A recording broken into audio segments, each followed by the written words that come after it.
Hey there guys, this is Obsidian Chill. Got another video for you today. And in this one, we're specifically going to be looking at the CR255 skip option that recently came available with the anniversary event in 2020. We have some anniversary gifts as well as we have the yearly CR skip. So let's kind of jump into the game here and let's take a look and see what we actually get from it. Okay, so now that we're on the watchtower and you can see my unoriginal toon's name, let's take a look at what we actually get with the CR255 skip. So we've got the combat rating 255 box, which is going to have all our gear. We've got the exabyte cache, granted supplies box, artifact starter pack, and 3 vault tickets, 2,000 cash. And in terms of feats, so the base feats we're sitting at 77, and we should get another couple of feats through the course of opening up those gear boxes and having those style feats. But we start off with a base of 77 inside the box. So no legends feats. In general, we have probably most of the early renowned ones. We have some of the early races done. The first token of merit. No collections feats. Nothing in that. All the solo feats. We have 3 style feats. That's probably going to take a while to scroll down the bottom. Just the 10, 25, and 50 styles. We got all the duo feats, all the raid feats, which is kind of a shame. People should be running those old raids. We got one of the episode feats. I think last time I tried to find and go through the entire thing to find which episode feat it was, and it really wasn't worth it. As you can see, we almost have 1,000 DLC feats, and I'm not going to go through and just try to find the one. All the exploration feats, the R&D feats, they gave us 150, 50, and 100 plans. Assembly gave us just the 1 soda pack. Parts it gave us the 10, 5,000, 2,500, 75,000 salvage, or 7,500, sorry, 20,000 gathers, 1,000, 15,000. So the only ones that were missing from the R&D is obviously the 25,000 gather, which I don't even have, and then this 10,000 salvage, and then the rest of the assembly ones. Player versus player, once again it gave us 1, it gave us all the alert feats, and it gave us 1 seasonal feat. So in terms of compared to the last CR skip we had, there's absolutely no changes in the skill points. It would be nice for them to include either some of the gather feats, because at this point we're, is it 6, 7 years since the exabytes came out? I mean, you think after 6 or 7 years, A, I would already have the 25,000 gather, and B, they would have given it to free with all the CR skip options. So that's kind of a shame.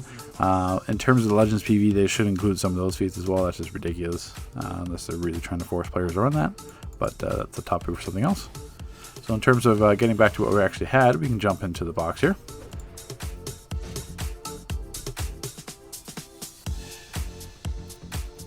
And we're just going to make this toon a DPS toon. So the style is Hair Strength 2020. So we're just going to go ahead and equip all the styles here.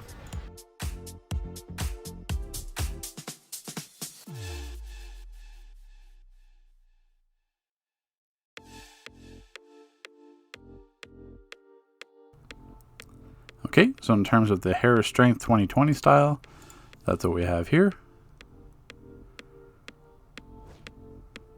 Keeping with our Thanagar theme for this DLC. And we can kind of scrap this. Actually, I don't think we can actually delete this. You cannot trade, you cannot delete. So, we're stuck with the Vault gear.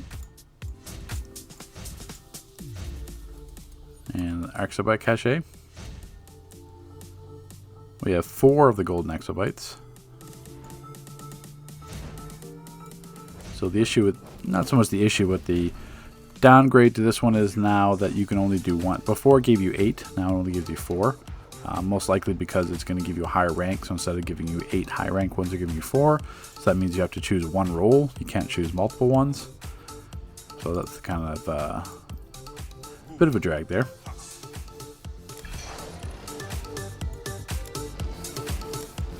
So instead of, say, this toon you're all wanting it to tank or control, like tank or DPS, you've got to choose between them now if you want to do that.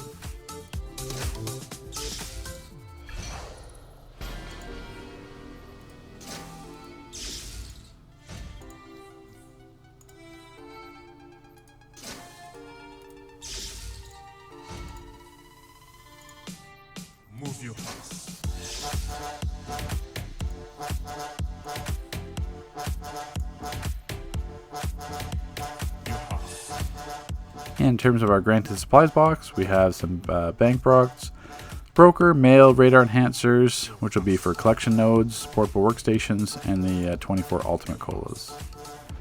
Because these soda colas won't do much. Now we're looking at our artifact starter pack. So an artifact cache where we can obviously choose one. Reinforced nth metal, 12,500. 4 nth metal detectors. 4 seals of preservation, which are account bound. And the flawless nth metal, as well as some of the catalysts as well. So the nice thing about this as well, if you're just doing this and not caring about an alt, then you can, these are account bound, so you can put these back on your main. So that's also a very positive one. Or if you're just new to the game, then obviously you have these artifacts here. So I wish I could, like, we can open up the artifact cache here. That doesn't matter. And we'll just pick one. So obviously the first ones it's going to give you are just the basic ones. There's lots of other artifacts, but they're going to be involved either opening time capsules, purchasing from the broker, because like the bottle city, like the assassin ones, the bottle city soda, some artifacts are available on the broker because they're tradable, or from the cork vendor once you have it. So you're gonna have to wear different collections and stuff down the road. There's most of the last few artifacts are now released through doing the raids or the alerts content. So each DLC you'll have different artifacts you have to unlock by running content, which those journal missions will be there, so don't worry about it. So we can just choose one here. This one's going to be a precision tune.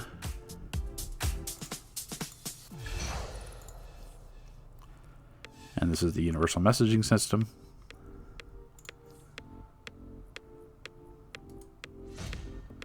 And in terms of the cog,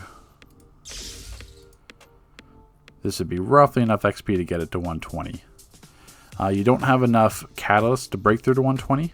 I think you only have enough catalyst to break through to 80, but it gives you enough XP possibly to 120. What's that?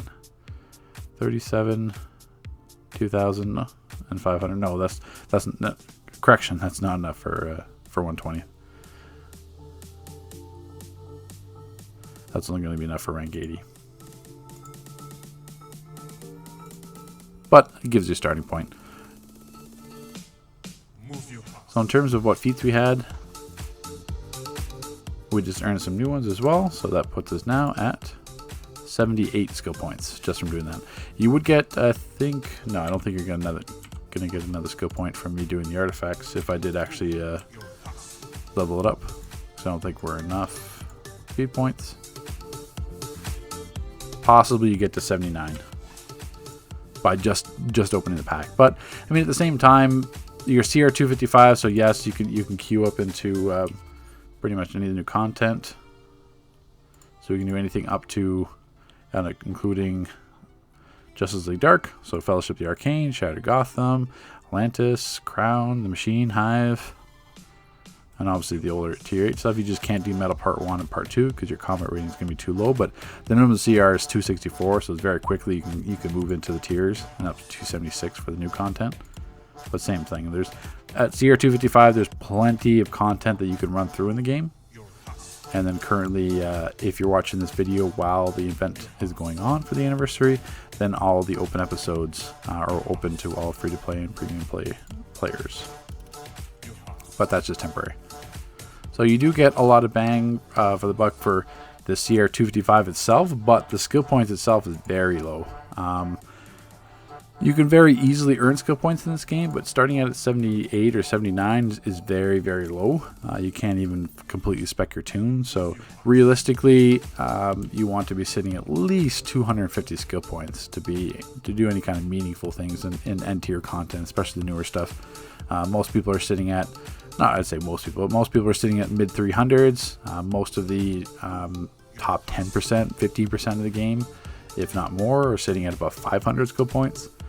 So you sitting in between 180 to 250 in that range is what you're going to be wanting to shoot for. But there's still plenty of feats you can work on, obviously, because there's thousands of different feats that you can work on that you can do very quickly, even do feats solo, because you got access to the DLCs. As long as you purchase a membership, then you have access to all those types of feats. If not, you can run legends for those feats, quick and easy, and everything else as well. So that's the CR Skip 255. Is it worth it? This is going to be up to you. You do get a very big jump. CR255 covers most of the content, like I said, in this game. You can pretty much queue anything at CR255. It's just that you're going to be kind of like a shell of a player just because you have like no artifacts. You have 1 artifact out of 3 that's only going to be rank 80. You have no skill points enough to really do anything. Because if you're going to spec something and go, if I'm a Prec DPS, I'm going to have to do like 10 in each just to get down in the tree. And if we do 20 just for some crit damage, then I've only got 40, actually less than that. I'm only going to have about 20 skill points because it takes about 25 to actually do weapon mastery trees. And that's what I was going to doom spin. If you're just going to sit and doom spin but not do anything else, then it frees up a little bit. But still, the skill points aren't really enough to get you any proper builds. You're still going to have to take stuff in the acrobatics tree. You don't necessarily need any iconic powers off the rip, but I mean, you don't really have much skill points to play with. Even putting 10 and 20 and then just 20 in prac, you're still only 19. If you're going to be using weapon mastery combos, then the weapon mastery takes about 20 to 25 skill points to spec into, if not more. And then you obviously don't have any sort of skill points to do anything else. You can't even max out crits. You can barely put any in precision. So you're very, very much of a shell of a player being at that low skill points. And that is the one massive drawback to the CR skip. So if they do put it on, if you are purchasing or thinking about purchasing this from the marketplace instead of having it free from being a membership, be very leery of the fact that you may be discriminated against in game because of your skill points. Because if they inspect you, you're going to have low to no artifacts, low skill points. So you may be discriminated against in game in terms of running content.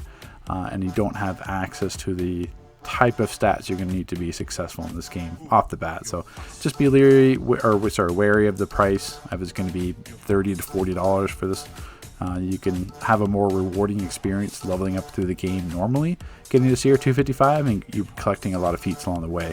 And really just because you have one rank 80 artifact, while the course of you leveling the game, you're going to have enough nth metal and rewards and stuff to level the same artifact. So it just depends on how much time you're willing to put into the game. So if you want to jump straight to 255 and kind of experience the game, then you go ahead and spend the money and you can kind of get a sense of what the game's like. But if you want a full leveling rewarding experience, then you want to make sure you level up without the CR skip, because you'll learn so much more about the game in terms of mechanics and rewards and the basically structure behind the game. So if you have any questions, put them in the comment section below. Take care, guys. Thanks for watching.